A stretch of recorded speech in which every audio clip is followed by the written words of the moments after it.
ಜೊತೆಗೆ ಅಂಬೇಡ್ಕರ್ ಜಯಂತಿ ಕೂಡ ಇವತ್ತು ಭಾರತ ರತ್ನ ಬಾಬಾ ಸಾಹೇಬ್ ಅಂಬೇಡ್ಕರ್ ಅವರ ಜನ್ಮ ದಿನಾಚರಣೆಯನ್ನ ಯಲಾಂಗದಲ್ಲಿ ಈಗ 10 ಗಂಟೆಗೆ ಬಹಳ ದೊಡ್ಡ ಮಟ್ಟದಲ್ಲಿ ನಾವು ಮಾಡ್ತಾ ಇದ್ದೀವಿ. ಜೊತೆಯಲ್ಲಿ ಇವತ್ತು ನನ್ನ ಮಗ ಅಲೋಕ್ ವಿಶ್ವನಾಥ್ರವರು ಕೂಡ ಹುಟ್ಟುಹಬ್ಬ. ಬಾಬಾ ಸಾಹೇಬ್ ಅಂಬೇಡ್ಕರ್ ಅವರ ಜನ್ಮದಿನದನೇ ಅವನು ಹುಟ್ಟುಹಬ್ಬ ಆಗಿರ್ತಕ್ಕಂಥದ್ದು ನಮ್ಮ ಸುದೈವ.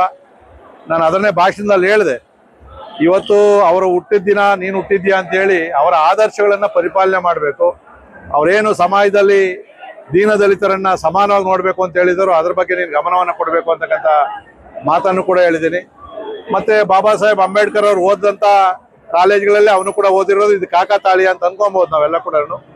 ಸೊ ಅವನು ಆರ್ಥಿಕವಾಗಿ ಮತ್ತು ವ್ಯಾವಹಾರಿಕವಾಗಿ ಚೆನ್ನಾಗಿ ಬೆಳೀತಾ ಇದ್ದಾನೆ. ಜೊತೆಯಲ್ಲಿ ರಾಜಕೀಯವಾಗಿ ಕೂಡ ಜನಸೇವೆಯನ್ನು ಮಾಡಬೇಕು ಅಂತಕ್ಕಂಥ ಒಂದು ಅಭಿಲಾಷೆ ಅವನಿಗೂ ಇದೆ ಮತ್ತು ಕ್ಷೇತ್ರದ ಜನ ಕೂಡ ಬಯಸ್ತಾ ಇರೋದ್ರಿಂದ ಮುಂದಿನ ದಿನಗಳಲ್ಲಿ ನಮ್ಮ ಪಕ್ಷದ ವರಿಷ್ಠ ಏನು ತೀರ್ಮಾನ ತಗೊಂತಾರೋ ಆ ಪ್ರಕಾರ ಅವ್ನು ನಡ್ಕೊಂಡು ಹೋಗ್ಬೇಕು. ನಾನು ಹೇಳಿದ್ದೀನಿ, ಒತ್ತಾಯವನ್ನು ಮಾಡಬಾರ್ದು, ಬೇಜಾರು ಮಾಡ್ಕೊಬಾರ್ದು, ಪಕ್ಷದ ತೀರ್ಮಾನಕ್ಕೆ ಬದ್ಧವಾಗಿರಬೇಕು. ಮತ್ತೆ ಸೀಟ್ ಕೊಡ್ಲಿ ಬಿಡ್ಲಿ ಪಕ್ಷವನ್ನು ಕಟ್ಟುವಂತ ಕೆಲಸ ಮಾಡಬೇಕು ಅಂತಕ್ಕಂಥ ಮಾತನ್ನು ಹೇಳಿದ್ದೀನಿ. ಅದನ್ನು ಕೂಡ ಅವನು ಅವರ ಭಾಷಣದಲ್ಲಿ ಅದೇ ತರ ಹೇಳಿದ್ದಾನೆ. ಸೊ ಅವನಿಗೆ ಮುಂದುವರಿಯೋದಕ್ಕೆ ಏನೇನು ಸಹಕಾರವನ್ನು ಕೊಡಬೇಕೋ ನಮ್ಮ ಕ್ಷೇತ್ರ ಜನತೆ ಕೊಡ್ತಾರೆ.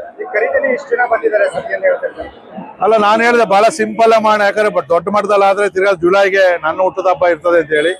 ಇವತ್ತು ಬಹುತೇಕ ಬಂದಿರತಕ್ಕಂಥ ಎಲ್ಲ ಕೂಡ ನೀವು ನೋಡಿರ್ಬೋದು, ಬಹಳಷ್ಟು ಯುವಕರೇ ಸ್ವಯಂ ಪ್ರೇರಿತರಾಗಿ ಬಂದಿರತಕ್ಕಂಥದ್ದು, ಅವ್ರ ಮೇಲೆ ವಿಶ್ವಾಸ ಇಟ್ಟಿರ್ತಕ್ಕಂಥದ್ದು ಮತ್ತು ನಾವೆಲ್ಲ ಒಂದು ರೀತಿ ಕುಟುಂಬದ ರೀತಿಯಲ್ಲಿ ಯಲಹಂಕ ಕ್ಷೇತ್ರವನ್ನ ನೋಡ್ತಾ ಇರ್ತಕ್ಕಂಥದ್ದು. ಈ ಎಲ್ಲಾ ಕಾರಣದಿಂದ ಇವತ್ತು ನಮ್ಮ ನಿರೀಕ್ಷೆಯನ್ನು ಮೀರಿ ಜನ ಕೂಡ ಆಶೀರ್ವಾದ ಮಾಡಕ್ ಬರ್ತಾ ಇದ್ದಾರೆ.